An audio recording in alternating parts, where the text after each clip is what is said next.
달러구트 꿈백화점 2 이미의 장편소설 프롤로그 달러구트의 다락방. 달러구트 꿈백화점으로부터 남쪽으로 1km가량 떨어진 주택가에서 부모님과 함께 사는 페니는 아직 잠자리에 들기 전이었다. 그녀는 꿈백화점의 1층 프런트에서 일하는 직원으로 입사 1주년을 맞이해 부모님과 작은 축하 파티 겸 늦은 저녁 식사를 하는 중이었다. 1년 동안 적응하느라 고생 많았어. 네가 정말 자랑스럽다, 페니. 이건 우리가 준비한 선물이야. 페니의 아빠가 10권 정도 되는 책들을 식탁 위에 힘겹게 올려놓았다. 전부 사회 초년생을 위한 자기계발 서적과 에세이였다. 이걸 다 읽을 시간이 있을지 모르겠어요. 제 하루는 48시간이 아닌걸요. 페니가 투박한 노끈으로 엮인 리본 매듭을 풀면서 말했다. 그건 그렇고 기쁜 소식이 있어요. 이제 일한 지 1년이 지나서 국가에서 인정하는 꿈산업 종사자가 됐어요. 그럼 혹시... 네, 맞아요. 서쪽에 있는 컴퍼니 구역에 들어갈 수 있는 출입증이 나온대요. 게다가 내일은 직원 1명씩 따로 연봉 협상을 할 거래요. 아마 내일 연봉 협상 때 달러구트님께서 출입증을 주실지도 몰라요. 이제 정말 꿈백화점의 직원이라는 게 실감나요. 내 평생 출근 열차 타고 컴퍼니 구역에 드나드는 사람들을 부러워했는데 우리 딸이 가게 되었다니.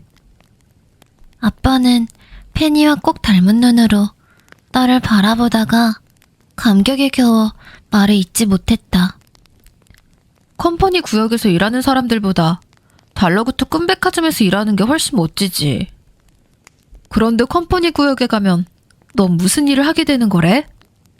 엄마가 크림 소스가 묻은 입가를 닦으면서 물었다. 잘 모르겠어요. 외근 나가는 거니까 제작자들을 만나거나 하겠죠? 예전에 야스누즈 오트라의 저택에도 갔었거든요? 컴퍼니 구역에는 꿈 제작사도 많고 제작자들도 많으니까 여러 가지 심부름을 하게 될 것 같아요. 페니는 전설의 꿈 제작자 중 한 명인 야스누즈 오트라의 집에 타인의 삶, 땡땡, 체험판 이라는 꿈을 가지러 방문한 적이 있었다. 조그맣던 녀석이 언제 이렇게 커서. 그런데 거기 가서는 사고 치면 안 된다. 그래, 이제는 작년처럼 큰 실수는 하면 안 돼. 항상 정신 똑바로 차리고. 페니는 체할 것 같은 얼굴로 고개를 끄덕였다. 얼마 전부터 부모님의 잔소리가 부쩍 늘었다. 경찰에서 설렘을 훔쳐간 범인을 잡았다며 피해 내용 확인을 위해 집으로 전화를 했는데 하필 그 전화를 페니의 엄마가 받는 바람에 일하다가 설렘 한 병을 도둑 맞았던 사연을 털어놓을 수밖에 없었다. 그 후로 어찌나 귀가 따갑게 잔소리를 들었는지 페니는 직장에서의 일을 입 밖에 내지 않기로 다짐했다. 페니는 거세게 몰아치는 잔소리의 폭풍을 힘겹게 받아내면서 세 장만큼 몸집이 불어났지만 한 번도 세 장 밖으로 날아보지 못한 가엾은 앵무새가 된 기분으로 걱정하지 마세요. 전 멍청이가 아니라니까요. 라는 말만 한참을 반복하다가 식사를 하기 전보다 헬쑥해진 얼굴로 자리에서 일어났다. 그럼 두 분은 천천히 시간 보내시고요. 전 이만 방에 들어갈게요. 페니는 부모님에게 받은 책더미를 안고 방으로 들어와서 책상 위에 와르르 쏟아내듯이 내려놓았다. 책꽂이에는 새로운 책이 들어갈 만한 공간이 없었다. 그녀는 잠시 고민하다가 취업 준비생 시절에 풀었던 문제집들을 과감하게 골라내기 시작했다. 이제 버려도 되겠지. 페니는 끝까지 풀지 못한 문제집 한 권을 펼쳤다. 깨끗하게 답을 지을 수 있다면 필요한 사람에게 처분할까 싶었지만 문제마다 볼펜으로 쭉쭉 그어져 있었다.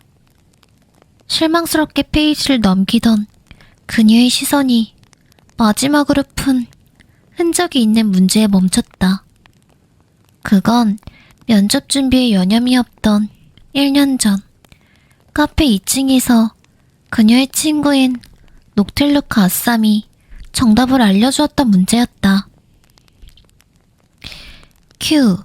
다음 중 1999년도 올해의 꿈 시상식에서 심사위원 만장일치로 그랑프리를 수상한 꿈과 그 제작자를 고르시오. A. 킥슬럼버. 태평양을 가로지르는 범고래가 되는 꿈. B. 야스누즈 오투라. 부모님으로 일주일간 살아보는 꿈. C. 와와 슬림랜드. 우주를 유영하며 지구를 바라보는 꿈. D. 도제. 역사 속 인물과 티타임을 가지는 꿈. E. 아가넵 코코. 난임 부부의 새쌍둥이 태몽. 문제를 보는 순간 그때의 상황과 기분이 어제일처럼 선명하게 떠올랐다. 페니는 정답을 정확히 기억하고 있었다. 정답은 A. 13살 킥슬럼버의 데뷔작이지. 페니는 자신 있는 미소를 지으면서 소리나게 문제집을 탁 덮었다. 면접 준비를 하던 카페에서의 그날로부터 지난 1년 동안 일어났던 일들이 머릿속을 빠르게 휘감고 지나갔다. 어느 때보다 충만한 시간을 보냈다는 생각에 마음 깊이 뿌듯함이 차올랐다. 슬슬 프런트의 일도 손에 익어가고 꽤 많은 것을 배웠다는 생각에 제법 자신감이 붙은 상태였다.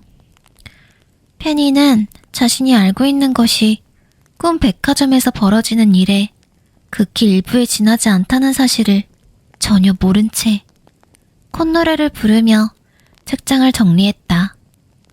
그렇게 페니의 입사 1주년의 밤이 저물고 있었다. 한편 꿈 백화점의 주인장인 달러구트는 자신의 다락방에 있었다. 그의 다락방은 고풍스러운 목조 건물이자 층마다 다양한 꿈 상품을 판매하는 꿈 백화점의 꼭대기에 아늑하게 자리 잡고 있었다. 5층 할인 코너 위에 비밀스럽게 자리한 다락방은 건물 밖에서 봤을 때 뾰족한 삼각지붕에 자그마한 창문만 나있어 사람이 생활하기에는 적합하지 않아 보였다. 막상 안으로 들어가 보면 밖에서 짐작하던 것보다는 훨씬 넉넉한 공간이었지만 그의 명성에 비해 소박한 거처임엔 틀림없었다. 누군가는 유명 제작자나 대형 꿈 상점을 운영하는 다른 오너들처럼 근사한 저택에 살고 싶지 않냐고 물었지만 당사자인 달러구트는 자신의 취향대로 꾸며놓은 이 공간을 떠날 생각이 없었다. 게다가 1층에 있는 사무실로 출근하는데 채 3분도 걸리지 않다는 점이 무척 만족스러웠다. 특이하게도 다락방 한가운데에는 총 4개의 침대가 머리 부분을 맞댄 채 놓여 있었는데 4개의 침대는 침대 프레임과 매트리스의 높이 그리고 침구의 소재까지 같은 것이 하나도 없었다. 그가 직접 주문 제작한 캐노피가 천장에서부터 입체감 있게 늘어져 4개의 침대를 자연스럽게 감싸준 덕분에 어느 침대에 눕더라도 적당한 안정감과 개방감을 동시에 누릴 수 있었다. 침대를 4개나 놓은 것은 매일 밤 꾸고 싶은 꿈의 분위기에 따라 골라서 눕기 위한 것이었는데 간결한 그의 일상생활에서 가장 공을 들인 부분이었다. 대신 침대를 제외한 그 외의 부분은 관심 없이 내버려 둔 것이 대조적이었다. 오래된 가구는 뒤틀리기 시작해 문짝을 열기 불편했고 장고장이 반복된 가전제품은 기능을 하나씩 잃어가고 있었으며 창틀은 칠이 지저분하게 벗겨져 얼룩덜룩했다. 심지어 방문 앞의 센서 등도 제멋대로 켜졌다가 꺼지곤 했지만 달러구트는 그런 것쯤은 신경 쓰지 않았다. 달러구트는 이른 저녁에 퇴근한 이후부터 다락방에 홀로 틀어박혀 있었다. 그는 셔츠형 잠옷을 입고 4개의 침대 중 가장 낮은 침대의 끄트머리에 걸터 앉았다. 이번 주에만 30개가 넘게 도착한 편지들을 한꺼번에 읽고 있었다. 침대 위에는 이미 여러 번 편지들이 아무렇게나 펼쳐진 채 널브러져 있었다. 컴퍼니 구역에 촉망받는 엘리트 신인들이 뭉쳤다. 연구원 출신 꿈 제작자들, 2인용 꿈 개발 착수. 잘자, 꿈에서 만나를 현실로. 저희는 특별히 달러구트님께 이번 신작의 독점 판매권을 드리고자 신제품을 달러구트 꿈 백화점에만 독점으로 공급하겠다는 제안은 늘 넘쳐났다.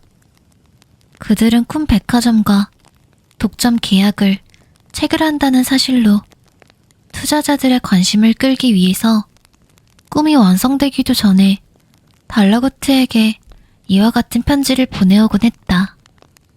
하지만 그런 꿈들이 몇 년째 지지부진하게 개발 단계에만 머물러 있다는 사실을 달러구트가 모를 리 없었다.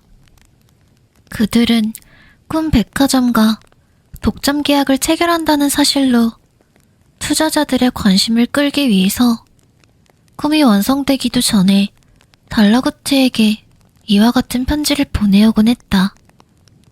하지만 그런 꿈들이 몇 년째 지지부진하게 개발 단계에만 머물러 있다는 사실을 달러구트가 모를 리 없었다. 달러구트는 따분한 표정으로 마지막으로 남은 편지의 봉투를 뜯었다. 그리고 그것이 손꼽아 기다리던 편지라는 걸 알아차리자마자 달러구트 얼굴에 화색이 돌았다. 달러구트님, 보내주신 행사 계획서는 잘 보았습니다. 매우 흥미롭더군요. 꼭 참여하고 싶습니다. 직원을 통해 협찬 가능한 물품 목록을 곧 전달하겠습니다. 베드타운 가구점. 사실 최근에 달러구트의 모든 관심은 가을에 진행할 어떤 커다란 행사에 쏠려 있었다. 그건 아직 가게의 직원들조차 모르는 달러구트의 야심찬 계획이었다. 다행히 관련 업체로부터 긍정적인 회신이 속속 도착하고 있었다. 이대로라면 몇 달 뒤에는 직원들에게도 두근거리는 소식을 전할 수 있을 것이다. 그는 베드타운 가구점에서 온 마지막 편지까지 읽고 나서 뻐근한 허리를 쭉 펴며 일어났다. 침대 위에 마구잡이로 던져놓은 편지들을 지금 당장 정리할 엄두가 나지 않았다. 언제쯤 정리가 쉬워질지. 주말에는 대청소를 해야겠군. 그는 청소를 미루고 대신 한쪽 벽 전체에 딱 맞게 짜놓은 책장 앞에 섰다. 자기 전에 침대에서 가볍게 읽을 거리를 찾는 요량이었다. 그의 눈높이와 비슷한 위치에 연도가 표시된 다이어리가 순서대로 꽂혀 있었다. 달러구트는 그 중에 1999년도 라고 적혀있는 다이어리를 빼들었다. 좋아. 행사를 열기 전에 손님들의 예전 일기도 읽어두는 게 좋겠군. 도움이 되겠어. 다이어리는 크기가 조금씩 다른 종이들을 질긴 끈으로 엮고 겉에 커버를 달아 만든 낡은 물건이었다. 두꺼운 갱지로 만든 거칠거칠한 커버에는 얼룩덜룩한 세월의 흔적이 남아있었다. 커버 한가운데 까만 잉크로 적어놓은 1999년 꿈일기 라는 글씨는 달러구트 본인의 필체였다. 그는 옛날에도 그랬고 지금도 무언가를 손수 적거나 만드는 걸 좋아했다. 반대로 기계를 다루는 것이 달러구트에게는 가장 어려운 숙제였다. 프린터처럼 비교적 간단한 기계조차 자주 고장을 내기 일쑤라는 건 백화점의 모든 직원이 아는 사실이었다. 그는 한 손에 낡은 다이어리를 들고 입구와 가장 가까운 침대 이불 안으로 단숨에 쑥 들어갔다. 침구의 보들보들한 감촉이 온몸 구석구석을 와락 껴안아주는 것 같았다. 다이어리를 펼쳐들고 몇 장 넘기자마자 졸음이 쏟아지기 시작했다. 기다란 손가락으로 눈가를 문지르며 조금만 더 버텨보려고 했지만 그의 컨디션이 허락하지 않았다. 가게 일에다가 행사의 기초 준비를 혼자서 몰래 하느라 오늘치 체력은 다 써버린 듯했다. 젊었을 때는 남는 게 체력이었는데. 한숨을 푹 쉬는데 그마저도 하품이 되어 나왔다. 하품이 쏟아져 나오면서 눈물까지 찔끔 흘렸다. 지금으로선 푹 자고 일어나는 게 훨씬 좋은 선택일 것이다. 내일은 직원들의 연봉 협상 일정까지 빼곡하게 잡혀 있었다. 일기는 나중에 틈틈이 읽어보기로 생각을 바꿨다. 달러구트는 보려고 했던 다이어리를 그대로 펼쳐서 침대 옆 동그란 협탁 위에 올려두고 길게 늘어진 전등 스위치의 끈을 가볍게 잡아당겼다. 그리고 베개에 머리를 대자마자 쿨쿨 잠들어 버렸다. 이제 캄캄한 다락방 안에는 달러구트의 낮고 깊은 숨소리와 째깍대는 시계 바늘 소리만이 가득했다. 방 안의 어둠이 익숙해졌을 무렵 창가의 달빛이 은은하게 방 안 구석구석으로 번져나가고 창문에 벌어진 틈 사이로 바람이 휘익하고 불어들어왔다. 입구에 고장난 센서등은 또다시 환하게 켜졌다.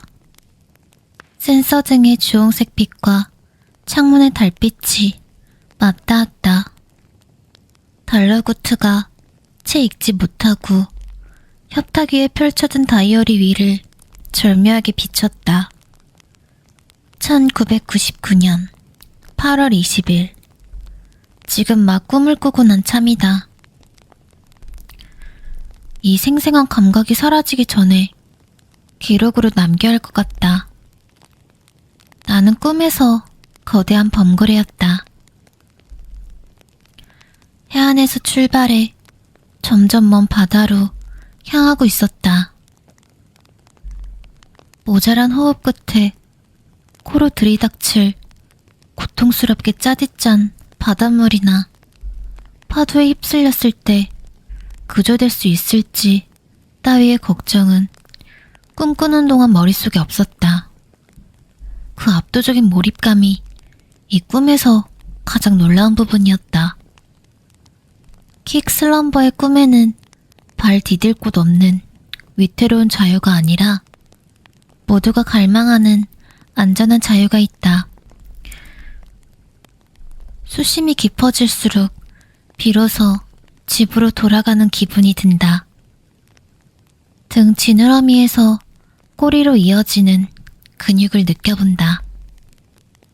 꼬리를 강하게 내리찍었다가 다시 들어올리며 순식간에 속도를 높인다. 이제 해수면은 세상의 천장이 되고 하얀 백가죽 아래 하늘보다 깊은 나의 세상이 펼쳐진다. 보여도 볼 필요가 없다. 모든 것이 온 감각으로 먼저 느껴진다. 충동적으로 수면 위로 뛰어오른다. 할 수 없을 거라는 생각은 도무지 들지 않는다. 유선형의 완벽한 몸체가 수면을 가뿐히 딛고 날아올라서 상공을 과감하게 가로지른다. 그때 불현듯 내 것인지 아닌지 알 수 없는 저릿함이 몸체를 관통한다. 저 멀리 해안에 두고 온 내 모습이 신경 쓰이기 시작한다. 헤엄을 멈추지 않으려고 애쓰면서 까끌하게 도단한 기분을 굽이치는 파도에 접어넣는다.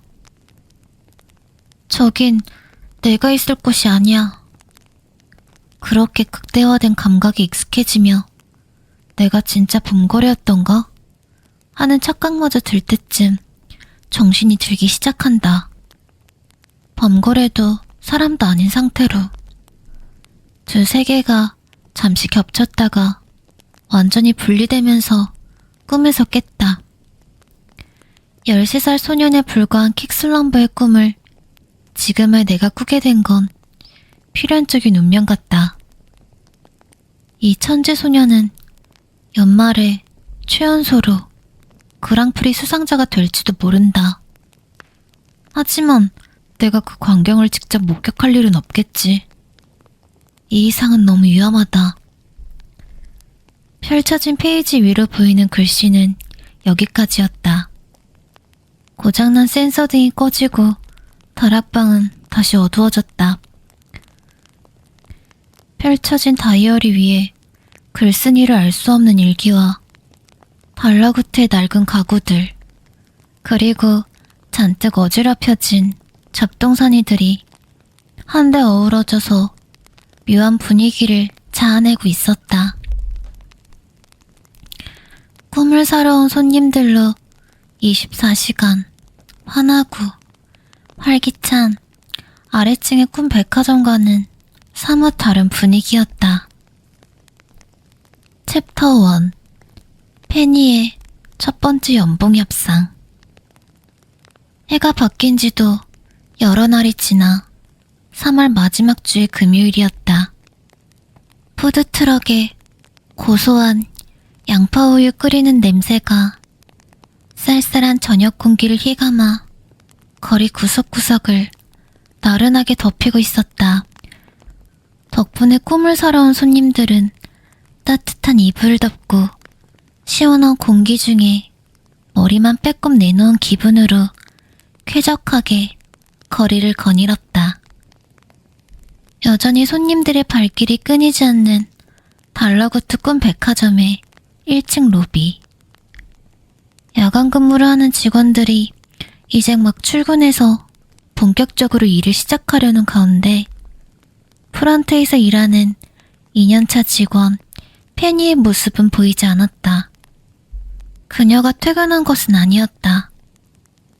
페니는 가게 입구의 오른쪽에 위치한 직원 휴게실에서 연봉 협상 차례를 기다리고 있었다.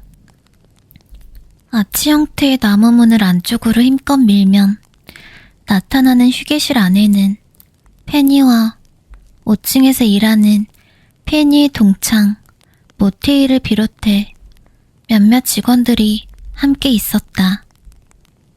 휴게실은 사실상 가게 한쪽에 있는 작은 골방에 불과했지만 직원들은 마음 놓고 쉴 수 있는 이 공간을 소중하게 여겼다. 특유의 노란 조명과 꿰맨 부분이 다시 뜯어진 쿠션, 누군가의 낮은 콧노래 소리와 의자를 끌어당기는 소리, 작은 냉장고 앞 커피 머신이 돌아가는 잔잔한 백색 소음이 이제는 익숙했다. 페니는 학창시절에 많은 시간을 보냈던 동아리방처럼 직원 휴게실이 편안했다. 우리 차례까지 앞으로 몇 명 남았지? 소파 맞은편에 팔걸이 의자에 앉은 페니가 옆에 앉은 모테일에게 물었다. 지금 진행 중인 비고님 다음에는 스피도님? 그리고 나. 마지막이 페니 너야. 얼마 안 남았어. 퇴근 시간 맞춰서 끝날 줄 알았는데 조금 지나버렸네. 페니가 벽에 걸린 시계를 보면서 머리 위로 기지개를 켰다. 달러구트님이 오늘도 바쁘셨으니 어쩔 수 없지. 요즘 계속 분주하시더라. 이럴 줄 알았으면 커크스 베리어에서 식빵이라도 사올 걸 그랬나? 저녁 먹을 시간이 애매해졌네. 모테일이 들러붙는 니트 위로 드러난 볼록한 배를 통통 두드리며 입맛을 다셨다. 그들이 아직 퇴근하지 않고 순서를 기다리는 것은 다름 아닌 1년에 한 번 있는 연봉 협상을 위해서였다. 이제 2년차에 접어든 페니는 제대로 된 연봉 협상이 처음이었다. 부쩍 어른이 된 듯한 기분에 으쓱했지만 연봉 인상에 대한 기대감은 전혀 없었다. 사실 페니는 연봉 협상을 앞두고 작년 이맘때 도둑맞은 설렘한병 때문에 또다시 마음이 착잡했었는데 때마침 극적으로 범인이 검거되고 도둑맞은 물건도 압수했다는 소식에 뛸 듯이 기뻤다. 다만 범인을 잡는데 1등 공신을 한 제보자가 다름 아닌 스피도였다는 사실이 뒤늦게 밝혀지고 그간의 자초지종을 모두가 알게 되면서 그녀는 스피도와 마주칠 때마다 그렇게 고마워하지 않아도 돼 라는 식의 부담스러운 표정 공격을 받아야만 했다. 그래도 연봉 협상에 불리할 요소가 사라졌다는 점은 큰 위안이 되었고 자연스레 그 이상은 바라지도 않게 된 것이다.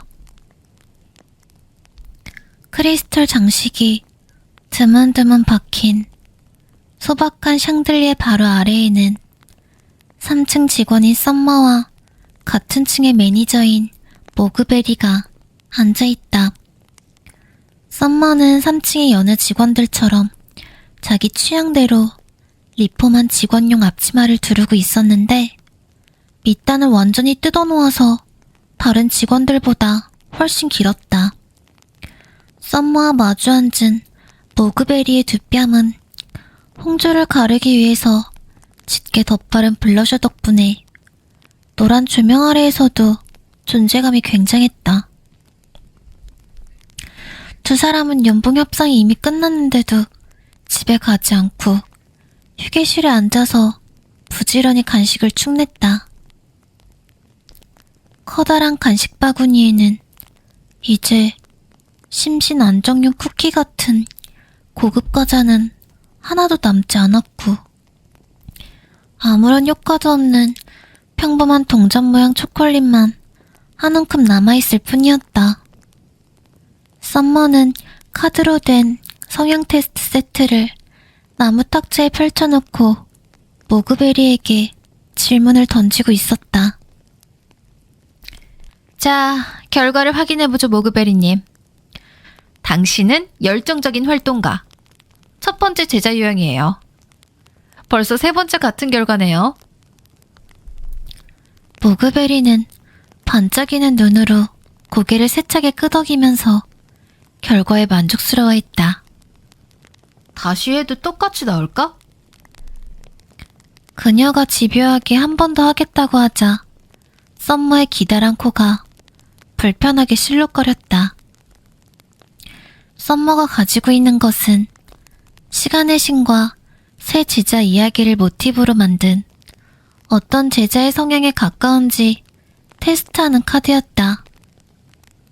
연초에 서점에서 10고든 이상의 책을 사면 주는 사은품이었는데 수집욕을 자극하는 디자인 때문에 품귀 현상이 일기도 했다. 페니도 웃돈을 주고 중고거래로 구하려다가 관뒀기 때문에 한눈에 알아볼 수 있었다. 모텔, 너도 해볼래? 썸머가 카드를 다시 펼치면서 물었다. 그녀는 모그베리만 상대하는 것이 슬슬 지겨워진 눈치였다. 됐어요. 해보나마나 첫 번째 제자 유형으로 나올걸요? 저는 미래지향적인 사람이거든요. 모테일은 씩씩하게 대답하고 벌떡 일어나더니 간식 바구니에 남아있던 초콜릿을 몽땅 쓸어와서 페니에게도 조금 나누어주고 다시 앉았다. 페니, 넌 부모님과 함께 산다고 했지? 늦는다고 연락해야 하지 않아? 모테일이 은색 초콜릿 포장지를 벗기면서 물었다. 아까 연락드렸어. 저녁 먼저 드시라고. 페니는 일이 끝난 후에 휴게실에서 빈둥거리는 기분이 싫지 않았다. 오히려 그녀는 퇴근길에 식료품점에 들려서 채소는 하나도 들어가지 않은 뚱뚱한 치킨 샌드위치를 산 다음 늦은 저녁에 하는 드라마를 보면서 먹을 생각으로 들떠 있었다. 집에 일찍 가봐야 부모님이 연봉 협상 결과는 어땠는지, 상사에게 혼나지 않았는지, 손님에게 실수하지는 않았는지 등등 함께 저녁을 먹는 내내 쉴 새 없이 물어볼 게 뻔했다. 잠시 후 휴게실의 문이 묵직하게 열렸다. 여애송이들도 드디어 민원관리국의 매운맛을 보게 되겠군. 가만히 있던 스피도가 불쑥 끼어들었다. 그는 아까부터 초조하게 다리를 떨면서 가져온 파일을 무시무시한 속도로 훑어보고 있었다. 괜한 소리 하지 말고 다리나 그만 떨어, 스피도. 모그베리가 핀잔을 줬다. 괜한 소리라니. 모그베리, 컴퍼니 구역 출입증이 나온다는 게 무슨 뜻인지 너도 알잖아.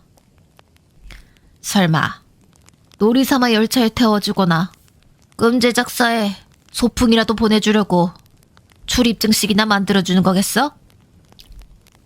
아, 그야 그렇지만 벌써 골치 아픈 얘기를 할 건 없잖아. 경험 삼아 열차를 타거나 꿈 제작사에 구경 가는 용도가 아니었단 말이에요? 모테일은 두 매니저의 얘기에 큰 충격을 받은 표정이었다. 정말 낙천적이구나, 모테일. 스피도 말이 맞아. 너희는 주로 컴퍼니 구역의 중앙 광장에 있는 민원 관리국에 갈 때 출입증을 쓰게 될 거야. 아, 다른 회사 구경은 못해요? 모테일이 둥근 납작한 두 손으로 머리를 감싸주며 좌절했다. 다른 제작사 구경을 왜 해? 너희가 들어갈 수 있는 건 민원관리국이랑 기껏해야 바로 위에 있는 테스트 센터 정도야. 민원 때문에 꿈 제작사와 골치 아픈 회의를 할 때 주로 거기서 만나거든. 그런데 민원관리국은 뭐 하는 곳이에요? 페니가 침착하게 물었다. 우리한테 설명을 듣는 것보단 한번 가보는 게 훨씬 나을 거야. 나도 달러구트님을 따라서 처음으로 민원관리국에 갔을 때가 생생하게 기억나. 꿈을 파는 일을 하는 사람이라면 반드시 거쳐야 할 곳이긴 하지만 거기는 될 수 있으면 안 가고 싶은 곳이야. 뭐랄까, 마음이 불편해지는 장소거든. 모그베리의 눈꼬리가 침울하게 축 처졌다. 지금까진 하하호호 웃는 손님들만 봤지? 얼른 너희도 민원관리국의 골치 아픈 일까지 속속들이 알아야지. 그래야 이 스피도님이 얼마나 대단한지 깨닫게 될 거야. 아이고, 작년에 내가 팔았던 낮잠 용꿈에 대해서 접수된 민원들이 이렇게나 많다고. 스피도가 아까부터 보고 있던 두꺼운 파일들을 가리켰다. 스피도, 너 혹시 연봉 협상 때 달러구트님께 보여드리려고 1년 동안 해결한 민원을 정리해온 거야? 모그베리가 놀라서 입을 딱 벌렸다. 정답이야, 모그베리. 내가 얼마나 고생했는지 단번에 아실 수 있게 모조리 인쇄해서 파일로 만들었지. 여기 얼마나 황당한 민원이 많은지 들어볼래? 아니, 솔직히 말해서 수업 시간에 엎드려서 꿈을 꾸다가 잠꼬대를 하는 바람에 친구들한테 놀림을 받았다 라고 민원을 낸 것까진 이해할 수 있어. 그런데 낮잠 자면서 꾼 꿈이 너무 좋아서 저녁까지 자는 바람에 밤에 잠이 안 온다 라는 건 대체 나더러 어떻게 하라는 거야? 그것 때문에 몇 날 며칠 고심한 걸 생각하면. 그런 일을 해낸 덕분에 4층의 매니저가 된 거 아니겠어요? 달러구트 꿈 백화점의 층별 매니저라는 직함은 아무나 가질 수 있는 게 아니잖아요. 그건 정말 엄청난 경력이라고요. 턱을 괴고 듣고 있던 썸머가 부러워했다. 페니는 스피도가 속사포처럼 쏟아낸 말 중 절반도 제대로 알아들을 수 없었지만 저렇게 많은 일을 처리할 수 있는 직원은 역시 스피도밖에 없을 거라고 생각했다. 매니저님들에게는 연봉 협상이 말 그대로 진짜 협상인가 봐요. 어쩐지 멀리 있는 존재 같아졌어요. 전 그저 달라구트님이 제안하는 금액에 잠자코 사인이나 하면 되겠다고 생각했는데 말이에요. 페니는 곧 자신의 차례로 다가올 연봉 협상이 갑자기 부담스럽게 느껴지기 시작했다. 괜찮아. 달러구트님도 겨우 1년 다닌 너한테 많은 걸 바라진 않을 테니까. 대신 올해 너의 계획에 대해서 알고 싶어 하실 거야. 썸머가 페니를 위로했다. 계획이라 지금 하는 일을 더 열심히 하는 것도 계획이라고 할 수 있을까요? 그러니까 프런트에서 손님 안내와 재고 관리를 하고 웨더 아주머니가 시키는 일을 하는 건 말이에요. 그것 외에는 진지하게 생각해 본 적이 없어요. 그것도 나름대로 훌륭한 계획이지. 그렇지만 지루하지 않겠어? 난 매일 같은 자리에서 시키는 일만 하다간 지루해서 미쳐버릴지도 몰라. 모테일은 몸서리를 치면서 자세를 고쳐 앉았다. 5층에서 일하는 네 모습은 전혀 지루해 보이지 않던걸? 모테일은 5층의 할인 코너에서 가장 요란하게 꿈을 파는 것으로 유명했다. 이리저리 방방 뛰어다니면서 손님들의 혼을 쏙 빼놓고 준비한 멘트까지 쉬지 않고 쏟아내는 그의 모습을 보고 있으면 페니는 할인하는 꿈을 당장 사둬야 할 것 같은 충동에 사로잡히곤 했다. 모테일, 넌 연봉 협상에 도움될 만한 계획이 있어? 나는 아주 원대한 계획이 있지. 어떤? 내 생각엔 말이지. 5층에도 슬슬 매니저가 생길 때가 된 것 같아. 모테일은 누가 엿들을 새라 페니가 앉은 의자의 팔걸이에 완전히 기대서 거의 안 들릴 정도로 목소리를 줄여 말했다. 모그베리님을 봐. 저렇게 젊은데도 벌써 매니저가 됐잖아. 나도 언젠가는 5층의 매니저가 될 수 있을지 몰라. 이래봬도 내가 상품 고르는 능력 하나는 끝내주잖아. 물론 벌써 이런 야심을 드러내는 건 시기상조겠지만 언젠가는. 모테일은 웅변대회에 나온 꼬마처럼 자신만만하게 주먹을 꽉 쥐었다. 그의 말은 허풍이 아니었다. 모테일은 잘 팔릴 만한 꿈 상품을 알아보는 눈이 뛰어났다. 그가 추천한 신작은 대박은 아니더라도 재고가 쌓이지 않을 만큼은 팔렸다.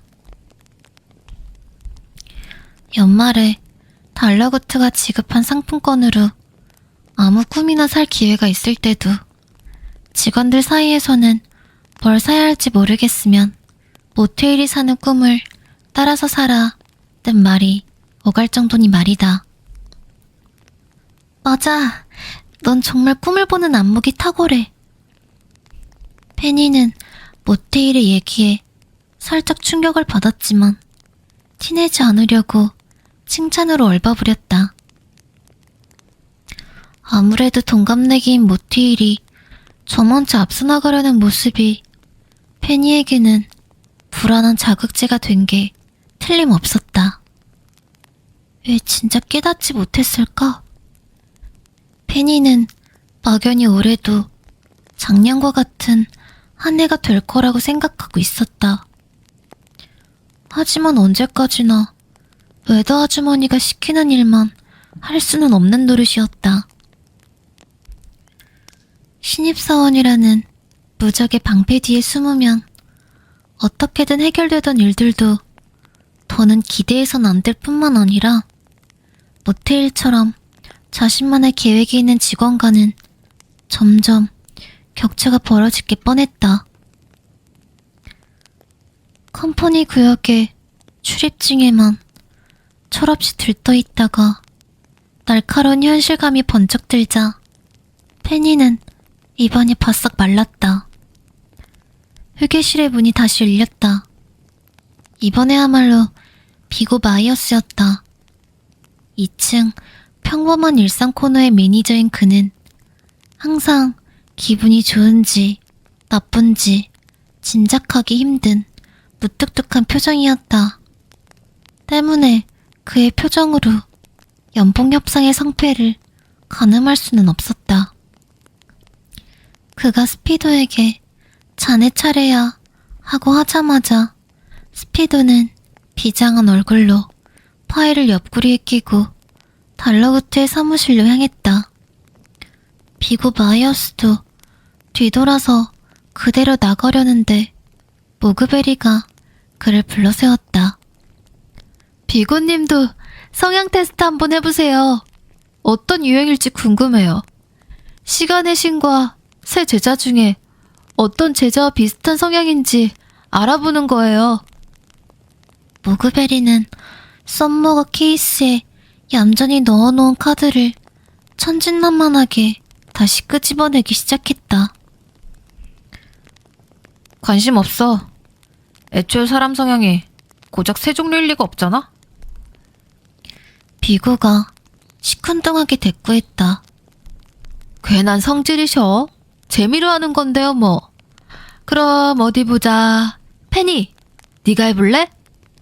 네? 네. 아, 네.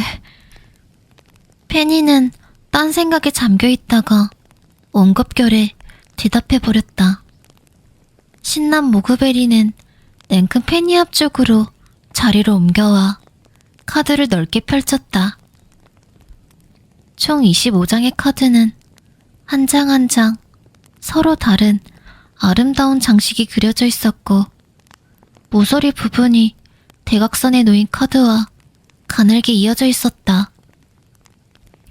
가로 세로 5줄씩 카드를 전부 펼쳐놓고 대답에 따라 표시된 순서대로 카드를 포기해 나가다 보면 선택한 답안에 따라 마지막에 놓이는 카드가 결정되는 방식이었다. 모양새는 뭐 그럴싸하게 만들어놨군. 비고 마이어스는 관심 없다는 말과는 다르게 나가지도 않고 펜이 뒤에 서서 은근슬쩍 구경하고 있었다. 자, 시작할게.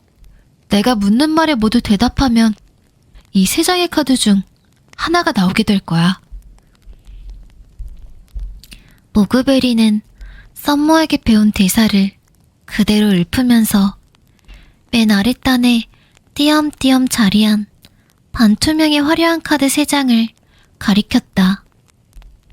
가장 왼쪽의 카드에는 과일이 주렁주렁 얽혀있는 테두리 안에 환한 빛을 향해 손을 뻗고 있는 할머니의 뒷모습이 그려져 있었는데 태몽을 만드는 아가넵 코코를 본뜬 그림이라는 걸 단번에 알아볼 수 있었다. 그리고 가운데 카드는 동굴처럼 캄캄한 배경에 작은 결정들이 별처럼 반짝이고 그 반짝이는 빛을 향해 손을 내밀고 있는 체구가 작은 남자의 모습이 그려져 있었다. 세 번째 카드는 꿈 백화점을 배경으로 달러구트를 쏙 빼닮은 남자가 서 있는 그림이었다. 페니가 두 번째 카드의 모델은 누구인지 물어보려는 찰나 모그베리가 카드를 들어 보이지 않게 뒤집어 버렸다. 그녀는 질문지 리스트를 들고 테스트를 시작했다. 당신은 혼자 있을 때 종종 추억에 잠기곤 하나요? 네, 그런 편이에요. 과거의 일이 당신에게 많은 영향을 끼친다고 생각하나요? 페니는 요즘 그녀를 계속해서 괴롭히고 있는 스피도의 부담스러운 미소를 떠올렸다. 네, 좋아요. 당신은 반복되는 일상에 안주하지 않고 새로운 일을 도모하는 데서 기쁨을 느끼나요? 아니요. 그렇진 않은 것 같아요. 대답할수록 전개도처럼 활짝 펼쳐져 있던 카드들이 점점 하나로 합쳐지기 시작했다. 이윽고 페니가 마지막 질문까지 대답을 마치자 모그베리는 아주 천천히 카드를 뒤집었다. 당신은 다정한 사색가. 두 번째 제자 유형이래. 우리 중엔 네가 처음이야. 페니는 모그베리가 들고 있는 카드를 넘겨받아 자세히 들여다봤다. 그림의 위쪽 테두리를 따라 페니도 잘 알고 있는 시간의 신과 새 제자 이야기의 구절이 조그맣게 적혀 있었다. 둘째는 지나간 기억들과 함께라면 아쉬움도 허무함도 없이 영원히 행복할 거라고 생각했습니다. 시간의 신은 둘째에게 과거와 함께 무엇이든 오래 추억할 수 있는 능력을 주었습니다. 그런데 두 번째 제자의 후손은 누굴까요? 페니는 테스트 내내 궁금했던 점을 콕 집어 물었다. 이야기 속에는 동굴에 꼭꼭 숨어버렸다고 나와있던데 그래서 그 후로 어떻게 됐는지 아무도 모르는 걸까요? 글쎄, 요즘엔 궁금해하는 사람이 없잖아. 너무 옛날 일이기도 하고. 너도 겨우 작년에야 첫 번째 제자의 후손이 아가넵 코코라는 걸 알았잖니. 달러구트님 얘기야 워낙 유명하지만 그건 백화점을 대대로 물려받았기 때문이겠지? 어딘가에 숨어서 이름을 밝히지도 않고 꿈을 제작한다는 소문도 있고 이미 세상을 떠났다는 말도 들어본 것 같지만 확실치 않아. 아틀라스. 무그베리의 말이 끝나자마자 비고 마이어스가 툭 뱉었다. 네? 두 번째 제자의 후손은 아틀라스라고. 이름쯤은 알아도. 그는 퉁명스럽게 말하면서 문을 힘껏 당겨 열었다. 그럼 난 이만 가봐야겠어. 다들 볼일 끝났으면 모여있지 말고 얼른 집에나 가. 비고가 나가는 것과 동시에 연봉 협상을 하러 갔던 스피더가 휴게실 안으로 뛰어들어왔다. 그가 화장실에 다녀온 수준으로 협상을 빠르게 끝나는 바람에 다음 차례였던 모테일은 허둥지둥 자리에서 일어났다. 페니는 모테일의 연봉 협상이 끝나갈 무렵에 미리 휴게실에서 나왔다. 그리고 달라구트의 사무실 앞을 서성이며 자기 차례를 기다렸다. 로비에는 잠옷을 입은 외부 손님은 물론이고 퇴근길을 들른 다른 도시의 손님들도 많았다. 페니의 머릿속에는 조금 전 성형 테스트 결과가 불순물처럼 둥둥 떠다녔다. 모테일이라면 미래를 상징하는 첫 번째 제자 유형으로 나왔을 것 같았다.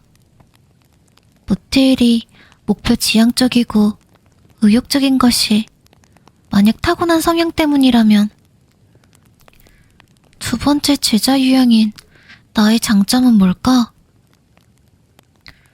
이야기 속 두 번째 제자의 능력은 무엇이든 오래 추억할 수 있는 능력은 언제 어떻게 유용하게 쓸 수 있을까? 기껏해야 암기 과목 시험 볼 때 유용할 것 같다는 1차원적인 생각밖에 떠오르지 않았다.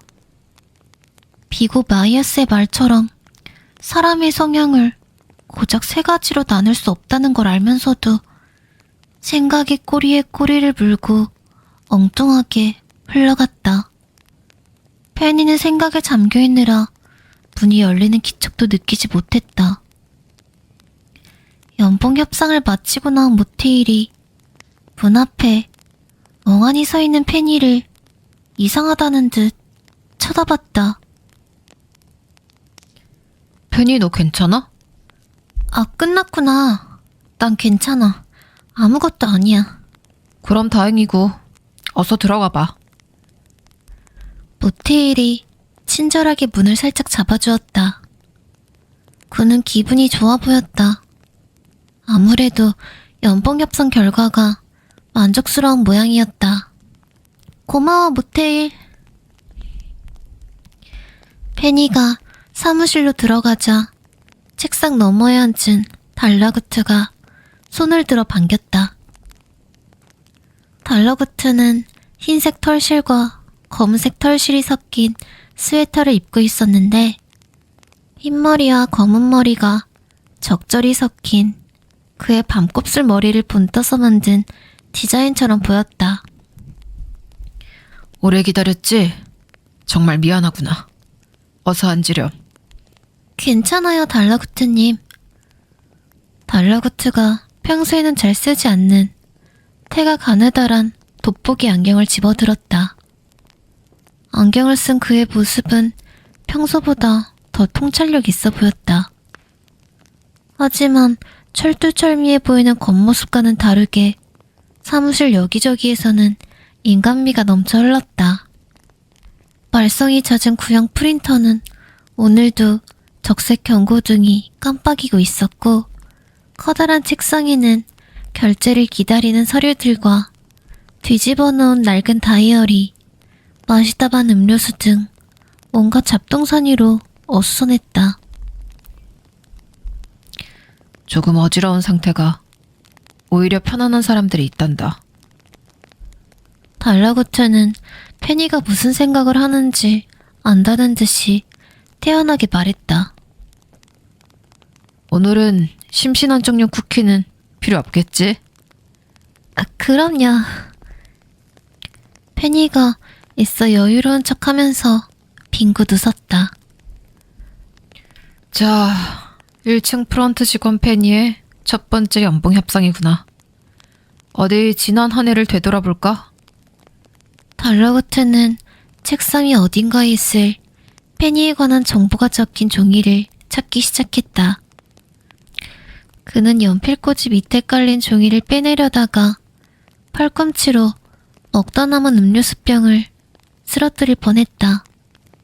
다행히 음료수병을 불안하게 지켜보던 페니가 재빨리 잡아서 병이 넘어지는 걸 막았다. 그리고 한 손으로는 하마터면 젖을 뻔한 낡은 다이어리를 집어들었다. 간발의 차이로 다이어리는 무사했다. 고맙다, 페니. 별 말씀을요. 페니는 다이어리를 다시 책상에 똑바로 올려뒀다. 거칠어 보이는 종이 커버 위에 1999년 꿈일기라고 적혀 있었다. 1999년 꿈일기. 달러구트님 글씨체네요. 꿈일기를 쓰세요? 페니는 이제는 익숙한 달러구트 글씨체를 한눈에 알아봤다. 이 안에 있는 내용은 내가 쓴 게 아니란다. 표지를 달아서 다이어리처럼 만든 건 나지만 말이야. 이거는 외부 손님들이 자고 일어나서 쓴 꿈일기를 내가 간직해두려고 만든 거야. 틈날 때 보려고 했는데 오늘도 좀처럼 시간이 나질 않더구나. 달러구트가 미소 지으면서 다이어리의 겉표지를 검지 끝으로 톡톡 건드렸다. 외부 손님들이 꿈일기를 쓰신다고요? 드림페이 시스템으로 손님들의 간단한 후기들을 볼 수 있잖니?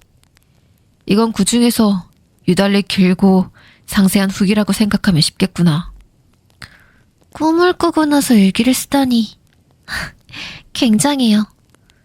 평범한 손님들이라면 내용을 기억하기 쉽지 않을 텐데요. 일어나자마자 기억이 사라지기 전에 눈에 보이는 아무 곳에나 기록하는 것 같더구나. 하지만 그런 사람은 드물단다. 그래서 꿈일기는 참 귀하지. 그래서 이렇게 매년 수집한 꿈일기를 따로 모아두는 거란다. 우리처럼 손님을 직접 대하는 일을 하는 사람들에게 이보다 귀중한 정보는 없을 거야. 페니는 까마득한 1999년에 손님들이 어떤 일기를 남겼을지 궁금했다. 하지만 달러구트는 다이어리를 책상 서랍 안에 넣어버렸다. 이야기가 다른 데로 새고 말았군. 오늘은 손님들이 아니라 페니 너에 관해 이야기해야지. 달러구트가 무언가 잔뜩 적힌 종이를 들고 눈으로 먼저 읽어내려가기 시작했다. 페니는 그가 자신에 대해 어떻게 평가를 할지 긴장해서 침을 꼴깍 삼켰다. 어디 보자.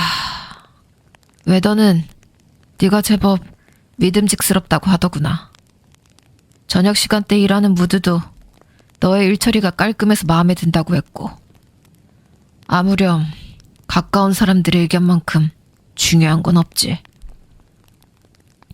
페니는 안도하며 속으로 웨더 아주머니와 무드에게 감사 인사를 보냈다. 그리고 너에게 줄 게 있단다. 달러구트가 아래쪽에 있는 책상 서랍을 뒤적이더니 페니에게 뭔가를 건넸다. 목에 걸 수 있도록 만들어진 작은 카드였다. 달러구트님, 이건... 은은하게 반짝거리는 특수한 재질의 카드 표면 위에 달러구트 큰 백화점 소속 페니라고 또렷하게 새겨져 있었다. 컴퍼니 구역에 출입증이 나왔네요. 감사합니다. 역시 잊지 않고 신청해 주셨군요. 그야 물론이지. 벌써 가게에서 일한 지 만 1년이 되었더구나. 이로써 너도 컴퍼니 구역에 출입할 수 있게 되었단다. 이제 꿈 산업에 종사하는 귀중한 인재로 확실히 인정받은 셈이야. 에이, 출입증을 받으면 민원관리국에 가게 됐다고 들었어요. 오, 이미 알고 있었구나. 1년을 무사히 채운 직원이라면 꼭 가봐야 할 곳이란다. 나름대로 내가 만든 교육 커리큘럼이라고 생각해주렴. 당장 다음 주 월요일에 나와 함께 가자꾸나. 민원관리국은 꿈에 불만이 있는 사람들이 민원을 내는 곳이죠? 스피더님이 얘기한 걸 들어보니 그런 것 같더라고요. 간단히 말하면 그렇지. 페니, 너는 우리 가게에 한 번도 오지 않은 손님과 단골이었다가 발길을 끄는 손님 중 어느 쪽에 집중해야 한다고 생각하니? 우리 가게가 지금처럼 번성하려면 어떤 손님을 모시려고 노력하는 게 중요할까?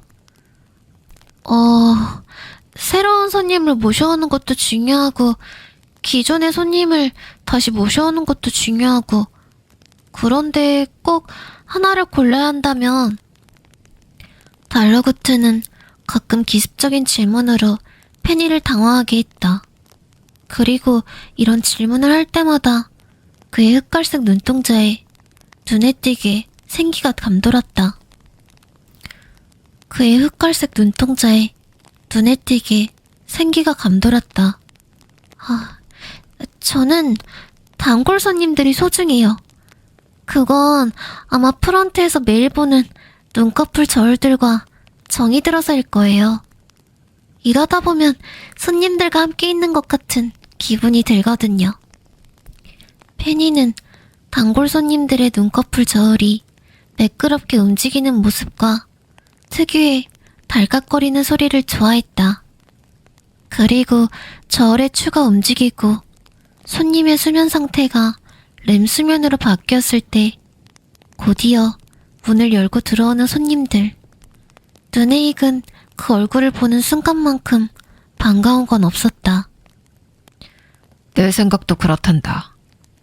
그러니까 우리 백화점의 꿈을 좋아해서 단골까지 된 그들이 갑자기 오지 않는 건 심각한 문제야. 입이 무거운 손님들은 구구절절 불만을 말하기보다 매섭게 발길을 끊어버리지. 직접 와 환불 요청이라도 하는 손님은 오히려 고마울 정도란다. 페니는 막심의 트라우마 극복을 위한 꿈을 환불하기 위해 모여들었던 손님들을 떠올렸다. 달러구트는 이 사무실 아래에 숨겨진 불만 접수실에서 그들과 이야기를 나누었다. 이럴 때 우리를 도와주는 기관이 바로 민원관리국이란다. 아무리 꿈을 잘 잊어버리는 외부 손님들이라 하더라도 지겹도록 똑같은 불만이 쌓이다 보면 결국엔 민원관리국을 찾게 돼. 꿈을 샀던 곳에 가서 무작정 따지는 것보다야 그들로서는 훨씬 나은 방법이지. 민원관리국에서는 그런 사실을 데이터로 관리하고 분석해서 관련 상점이나 제작자에게 알려준단다. 그 내용을 확인하고 불만사항을 적절하게 처리하는 것. 그것이 나와 우리 매니저들의 업무 중 가장 어려운 부분이지.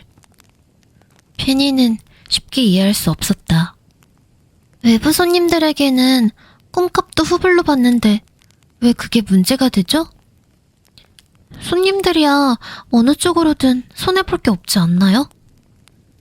바로 그 점이 올해의 네가 배워야 할 부분인 것 같구나. 세상에는 네가 모르는 이유로 꿈을 꾸기 싫어하는 사람들이 많단다. 잠을 미루느라 예약한 꿈을 가지러 오지 않는 노쇼가 손님들의 무심함이라면 그들을 민원관리국까지 가게 만드는 것은 우리의 무심함이겠지. 천천히 알아보렴. 내가 다 설명해주는 게 너한테는 별 도움이 안 될 거라는 건 그동안 충분히 겪었으니까 알고 있겠지? 네, 그렇지만 단골 손님을 되찾는 게 가능하긴 한가요? 페니는 여유롭게 받아들이고 싶었지만 그래도 불안했다. 자신의 경우만 봐도 한번 발길을 끄는 가게에 되돌아가는 일은 좀처럼 없었기 때문이다. 손님마다 각자의 사정이 있는 법이지. 한 명 한 명 다른 상황을 겪고 있다는 걸 잊지 않는다면 불가능하진 않을 거야. 저도 보탬이 되고 싶어요. 단골 손님을 한 분이라도 되찾을 수 있다면 좋겠어요. 그게 너의 올해 계획이니? 사실은 방금 생각한 거지만 진심이에요. 전 우리 꿈 백화점이 지금처럼 많은 손님들과 함께 했으면 좋겠어요. 제가 이곳을 얼마나 좋아하는지 모르실 거예요. 그렇다면 나와 올해 계획이 같구나. 달러구트님은 어떻게 하실 계획이에요?